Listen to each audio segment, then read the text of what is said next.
Well, the Zouave statue, as it's known, is looking pretty damp. It has to be. This Friday, we've got about up to its waist, up to its waistline. As such, the problem really is, of course, that the water has been rising around the statue throughout the morning since we arrived earlier in the day. The authorities say it's rising at about a rate about 3 centimeters per hour. They've also indicated that it's now exceeded 6 meters in depth for the river Seine, more than usual.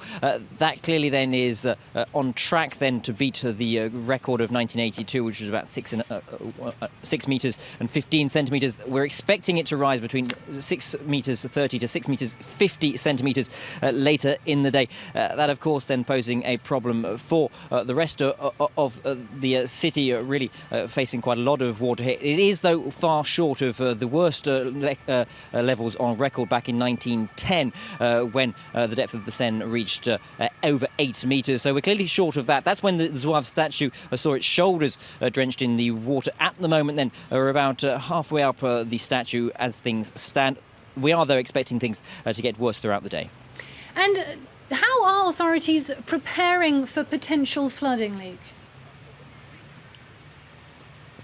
Well, it has to be said, the situation here in Paris is kind of a mixed picture. We just had a few amateur triathletes coming and going for a bit of a swim in some of the shallower floodwaters. It has to be said they did also get carried away by the current, so that was quite impressive to see to what extent they were taken downstream. The authorities themselves, though, are taking it much more seriously. They've already raised the status of a flood warning from yellow to orange. That's the second highest, just short of the red maximum alert. That's really allowing many of the people and organisations that live along the banks of the Seine to take some kind of action. Most notably, of course, the iconic museums of the Musée d'Orsay and the Louvre Museum, which have been closed on Friday. The Musée d'Orsay will remain closed until next Tuesday. That to allow it to keep safe any of its paintings and works of art that are vulnerable in its reserves in the subterranean levels of the museum. Also, the transport looking pretty complicated here in Paris. You know, the RERC most notably